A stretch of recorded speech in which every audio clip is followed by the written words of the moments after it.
What's going on? What's going on? Just watched game 3 of the NBA Finals. And I had a lot of thoughts coming into this series because watching Golden State, even though they play on the West Coast, I've seen a lot of Golden State, being that they've been in the playoffs the last, 5, 6 years, going to the finals 5 straight years. And so I know the team well, even though usually being on the East Coast, Philly, New York, we don't see a lot of their games sometimes because they come on late night. You only play them twice a year. But a team like them, the Rockets, teams that have been in the playoffs consistently, you get to see a lot of. And I will say Golden State, this run, even before they got Durant, but especially since they've had Durant, I would say it's probably I'm going to say the second best team I've seen in my lifetime. I'm still going to go with that Bulls team that won 3 straight the second time as far as a dynasty. And maybe I'm only putting them over Golden State simply because of one man, Michael Jordan, who's the GOAT. But this Golden State team, it is unbelievable. It's a great team. But this finals is different because they got so many injuries going on. Because to start off, we coming into it, we knew Durant wasn't going to play. But I think we all agreed that even without Durant, that Golden State still was the most talented team because you still had Steph Curry, still had Klay Thompson, Draymond. Their bench is a lot weaker than it was a few years ago when it was first started this run.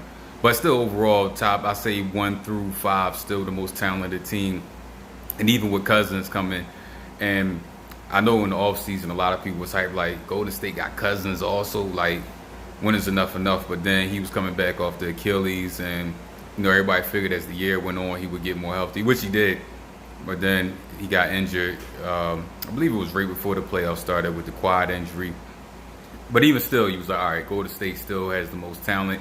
And I think most people agreed that the team that would give them the hardest fight was going to be the Rockets. And I actually think the Rockets played them better last year than they played them this year.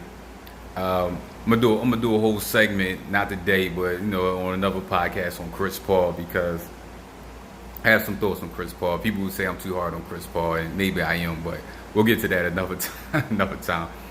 But as far as this series, so you knew coming into it that Durant wasn't going to play initially and may come back.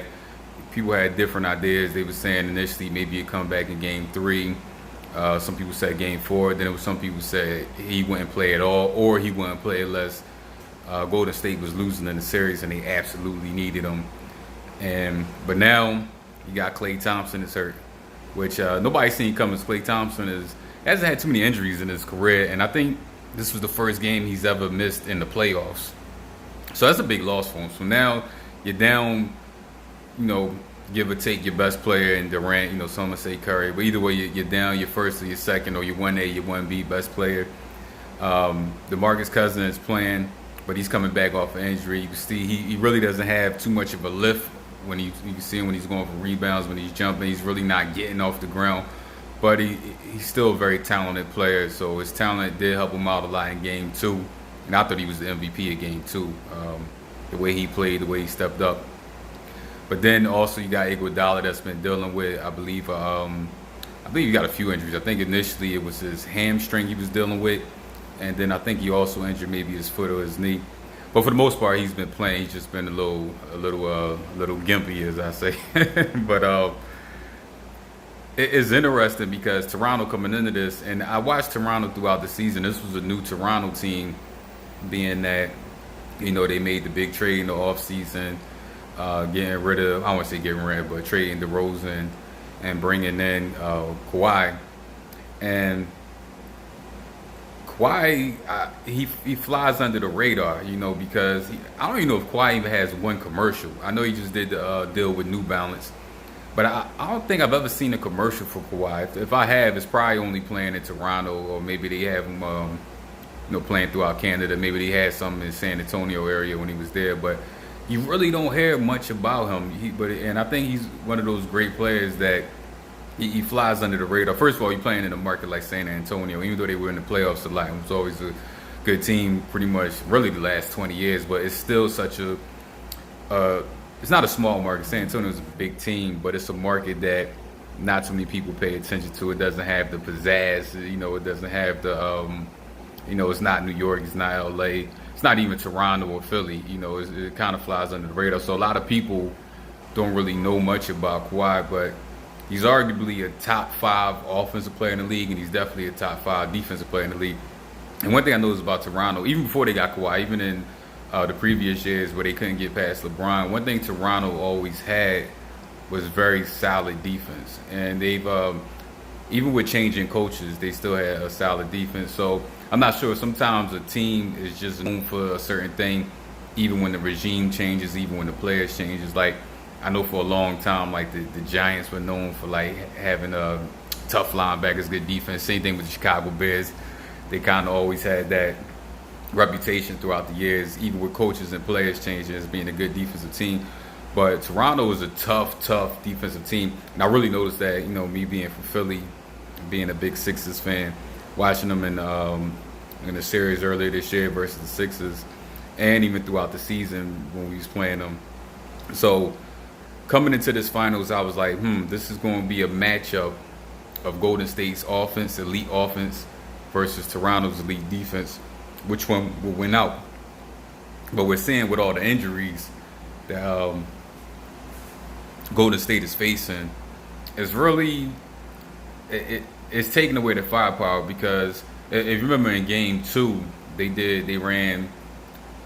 They were saying it was a boxing one, and technically it was, but it was like kind of a off-brand, not exactly a boxing one. But they're able to do that because once Klay Thompson went out, it's like, all right, well, we could put all the focus on Curry, and everybody else, all eyes on Curry.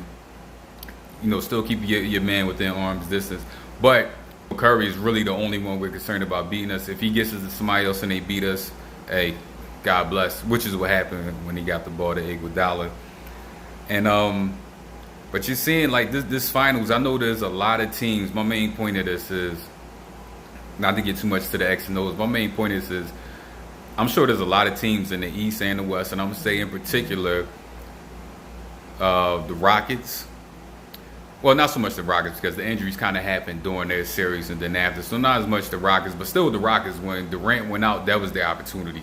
When Durant goes out and you got your home court, you can't lose that Game 5. I believe it was Game 5 they lost when he went out. You can't lose that and then lose Game 6 on your home court. So they blew their opportunity, and they're about to blow that team up. Even if they come back with pretty much the same team. Chris Paul is already, older now, and as you get it every season, players when they're young, they come to the league, they might be 19, 20.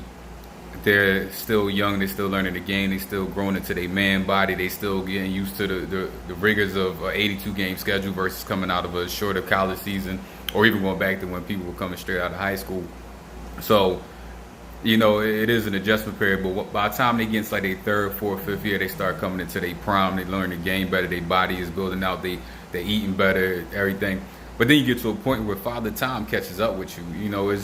It's rare to see a player like a LeBron that could play this long and still be at the top level. But even LeBron, you're seeing now, this is the first time we've really seen LeBron with that type of injury. I think the most serious injury LeBron had before was, I believe he broke his nose. But that's not an age injury. That's an injury that can happen to anybody. So this was the first year we really kind of seen age maybe taking its toll on LeBron, wear and tear. And so I know Houston, they got to be kicking themselves like this was the year for us. Durant was out. We had all our people healthy. Chris Paul got hurt last year. So they really got to be kicking themselves. Then teams like Milwaukee, the Sixers, even like Portland. Because this was the year where I think Golden State was most vulnerable out of the last 5 years due to injuries. Maybe they even were a bit complacent, because it's difficult to continue to play at that excellent level year after year after year after year. I don't think people really understand the mental and physical grind that it takes, because they could easily win, after they won 2 championships, first championships. All right, we got our rings, we can run laurels, as they say, but they didn't. And I feel like this was the year. Now, nobody knew that, Durant was going to get hurt. We didn't know that Klay Thompson was going to get hurt. We didn't know that Iguodala was going to continue to fight injuries. But a lot of teams are probably looking back at it now like, wow, this was the year to catch them vulnerable. And Toronto, they have it right there in front of them. You're up 2-1 now. Klay Thompson, who knows if he's going to play next game. And if he does, what percent will he be at? Steph Curry may be getting worn down because there's been so much on his plate now, more than he's had to do the last few years because of injuries. DeMarcus Cousins as well, he's still getting in game shape. So he's not the DeMarcus Cousins we're accustomed to seeing. And if Durant comes back, it's going to be some rust. And one thing if you play sports, you could go to the gym, do all the running on the treadmill you want. You could go, run in the sand like Rocky. You could do all types of calisthenics, exercises, weightlifting, weight training. But nothing is the same as when you actually get out on the court, get out on the field and play, because your adrenaline is pumping. You can't, when you're working out, you can rest when you want to rest. It's a little different in the game. That you can't just take off and say, all right, I'm tired, let me stop right now. So who knows what type of shape Durant is going to be in when he comes back. But Toronto I think it's the first time Golden State's been in the finals, and they didn't have home court. So it's right there on the plate for Toronto. And if you're Toronto, you're up 2-1. They got basically 3 of their key guys are injured, 2 of them not playing, and who knows when they're coming back. You got to win every game. Me personally, I don't think Toronto should lose another game unless something miraculous happens, like Durant and Klay Thomas come back in game 4 or 5, full strength, and which I just don't see happening. It's going to take them, a game or 2, even if they do come back, they kind of get they sea legs under them, get their foot in, get their win, knock the rust off or whatever. So it's right there on the plate for Toronto. We'll see if they're able to pull it out and bring that first championship to the franchise. But if Toronto lose this series, they're going to be kicking themselves more than any of those teams, because you've made it there, and you're literally two wins away, and you got home court. So we'll see what happens. And maybe most important for Toronto too, you don't know if Kawhi is coming back. So this may be your 1 year with Kawhi, because Kawhi, we don't know what the hell he's thinking. He may stay, but all things leading up to this point has indicated that he's been he wants to go to LA, most likely the Clippers. So if you're Toronto, mainly everybody not named Kawhi, because he has a ring, and he's kind of the ringleader of the team, even though they're a solid team around him. Kyle Lowry stepped up this year. He had a lot of problems in the past with not coming through in big moments in the playoffs. So it's right there on the table. We'll see what happens. Do a video after game 4, see how it turned out. I have really no rooting interest in this series, to be honest. I care less about Toronto. Golden State, I really care less about. I love Steph Curry. I was on Steph Curry since he was at Davidson, and when he came in the league, I remember before they even won championships, I was like, he's gonna be the most exciting player in the league. Of course, everybody like, yeah, of course you said that, but I did say that. But I really don't have a root interest. I guess maybe I would lean towards Toronto because of Kyle Lowry being from Philly. So that if I had a leaning interest, it would be because of that. And I guess also being a Sixers fan, I'd be like, well, at least we lost to the team that won the championship, and we took them to Game 7. It took a miraculous shot for them to win that Game 7. So maybe I'll look at that and say, if my Sixers get, the whole squad back with Jimmy Butler, Tobias, maybe we are better than I thought we were. If Ben comes back and is more aggressive and is at least attempting jump shots, if Embiid gets in better shape, we'll see what happens. And who knows, this off season, we're gonna talk a lot about this off season once the finals is over. We're really gonna get in that, because this off season, it's gonna be crazy. It's gonna be a lot of moving parts. So we're gonna see where everybody turns up. But check back in after this next game.